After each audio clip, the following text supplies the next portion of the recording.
Hi there. Welcome to this lecture series on matrix algebra. This is lecture 23, part 1. The topic is diagonalizing a matrix. In this lecture, we'll build on the concept of similar matrices introduced in previous lectures and use that to understand how to diagonalize a matrix. Let's get started. First, let's recall the definition of similar matrices.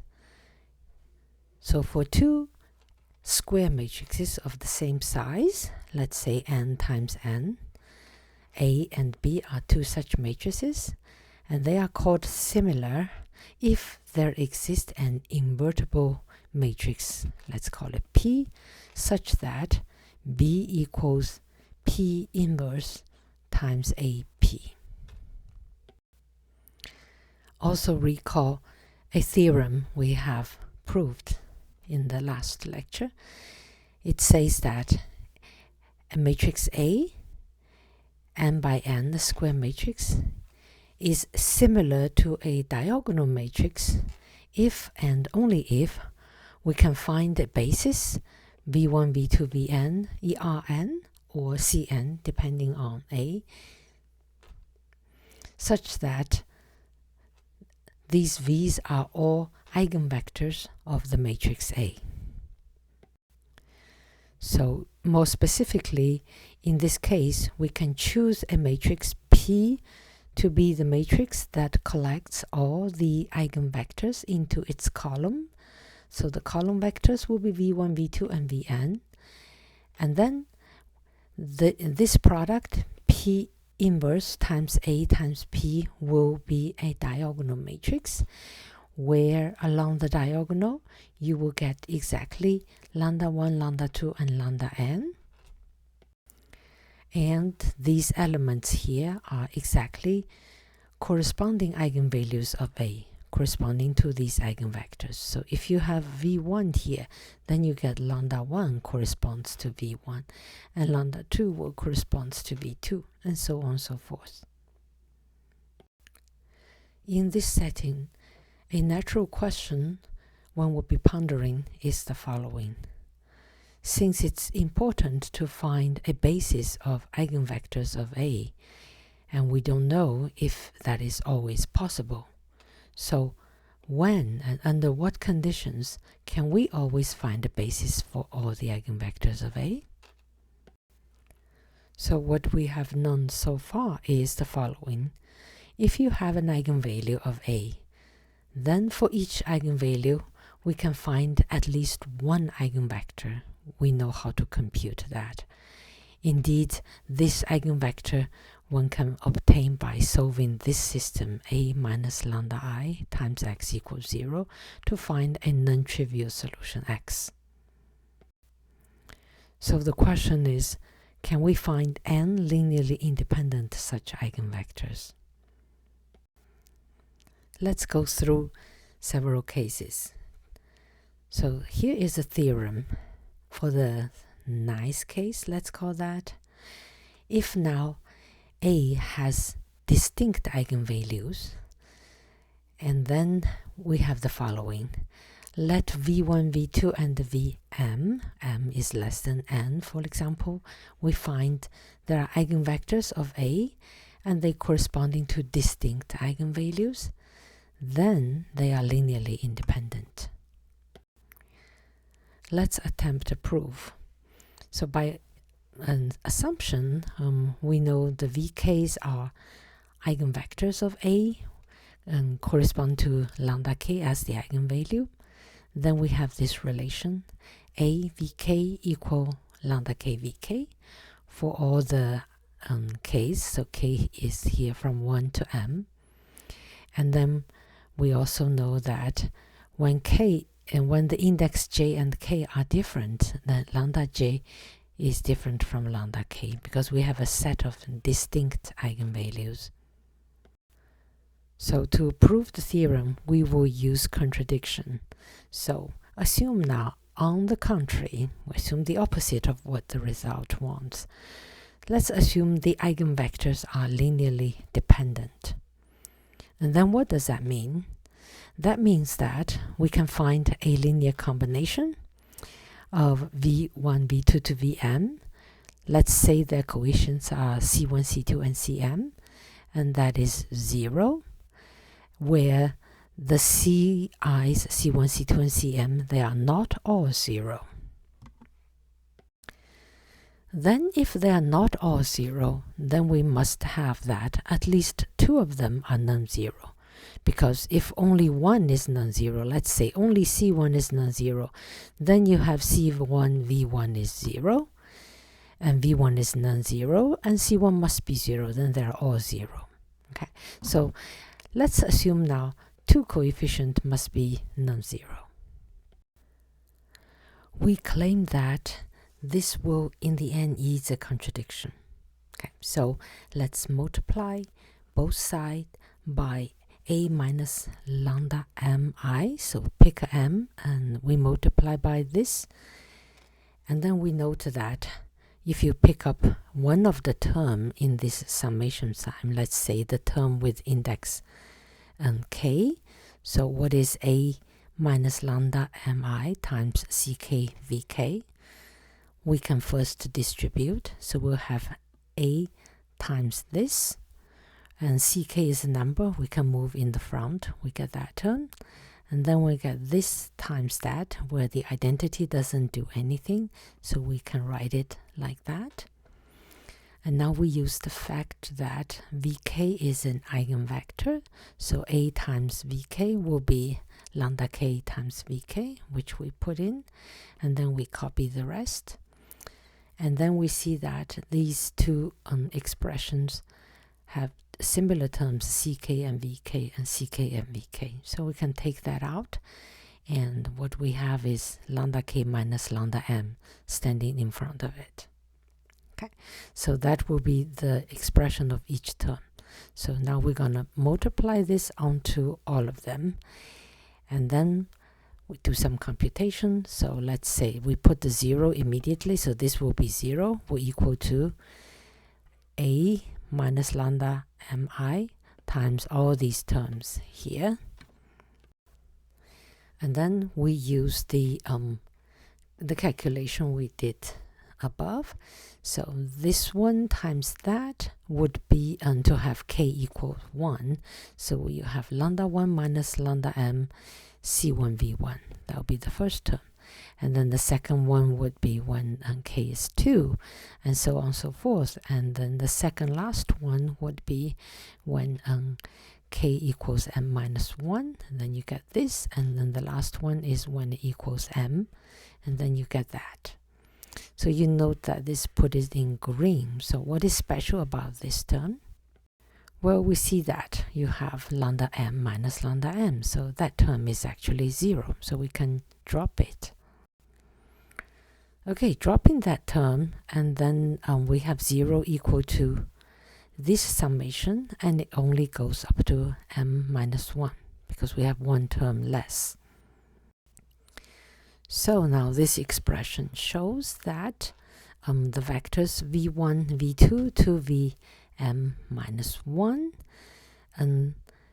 has a linear combination which give it 0, and these linear combinations have non-zero coefficients. That means the vectors v1 to vm minus 1 are linearly dependent.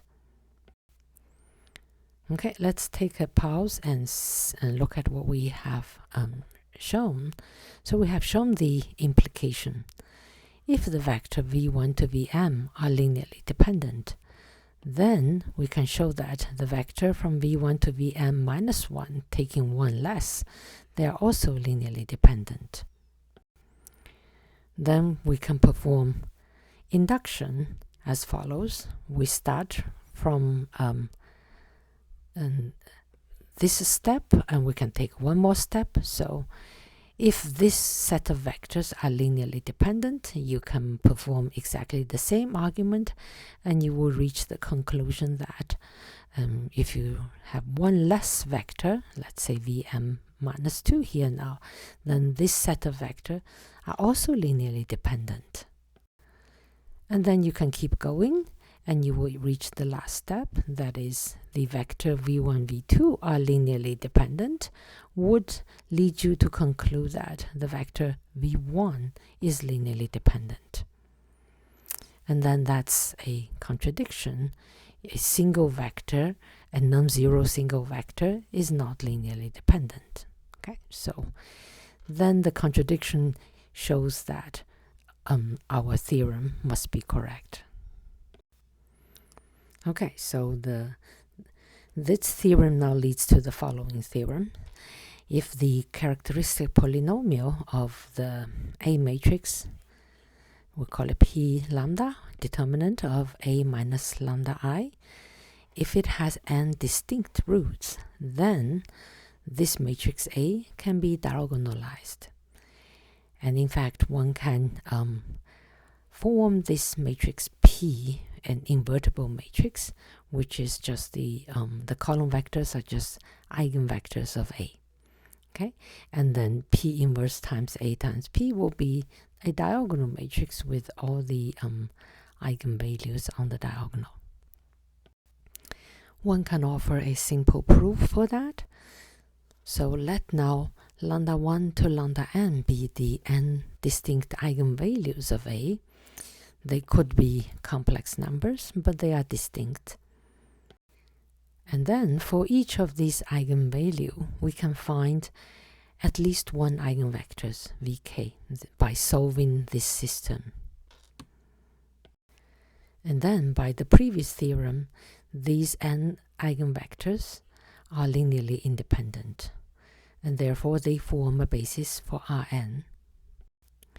And then we can choose the matrix P, invertible, by collecting the eigenvectors like this, and then we'll get a diagonalized matrix. We call it D. It's from A by multiplying A with P inverse on the left and P on the right. So we see that when the eigenvalues are all distinct, everything goes well when you want to diagonalize it, because you have a set of linearly independent eigenvectors. Then one will be wondering, what if the eigenvalues are not distinct, meaning we have so-called multiple eigenvalues? Let's take an example.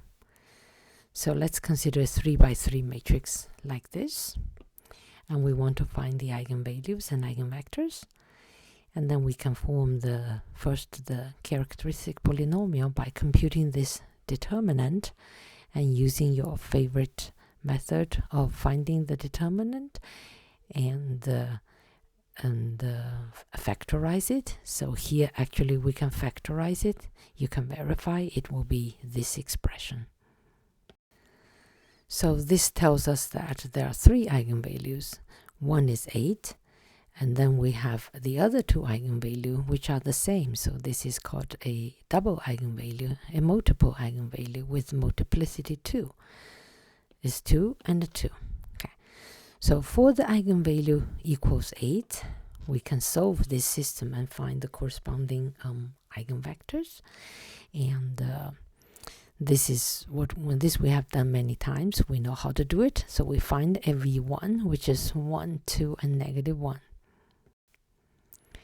Now let's try put lambda equals to 2 into the system and trying to see if we can find any solutions. So when lambda equals to 2 and you put it in, this is A minus lambda I, will look like that. And then we want to solve this system. Now if we scan through all the row vectors, all of these 3, we see that they all point in the same direction. They're scalar multiples of each other. So basically you just have one equation, which is x1 plus x2 minus x3 equals 0. That is the only single equation represented by all 3 of them. So there are 3 unknowns and 1 equation, and a 0 on the right hand side. So what one can do would be like pick 2 of them. Let's say x1 and x2, and then take 1 is 0, the other is 1. So let's say I take 1 and the 0, and then I solve for x3, then we get 1 vector. And then the second vector will be take this 0 and this 1 and solve for x3, and then we get the other vector. So we have v2 and v3, and these two are linearly independent. Okay, so we have found two vectors linearly independent. They are both corresponding to the eigenvalue lambda 2, which is a double eigenvalue, so it's also lambda 3, and they are 2. So we can summarize what we have found so far. We have found that this A matrix here has 3 linearly independent eigenvectors. v1 corresponds to 8, v2 and v3, they both correspond to lambda 2 and 3, which equals 2. Now let's verify that we can use these eigenvectors to diagonalize the A matrix. Let's form the P matrix, taking v1, v2, v3 like this, and then we fill in, and this is the matrix we get. And then you can go ahead and find the inverse, and then go ahead and compute P inverse times A and times P, 3 by 3 matrix, 3 of them. You take the product, and you will reach this diagonal matrix with and the eigenvalues on the diagonal. So lambda 1 is 8, lambda 2 and lambda 3 are both 2. So it still works in this case. But then, of course, there are situations where you have a multiple eigenvalue, but you cannot find a set of linearly independent eigenvectors. Okay, so that's a more complicated situation, and we will look at that in the second part of this lecture. Okay, so I hope you enjoyed this part, and I'll see you soon.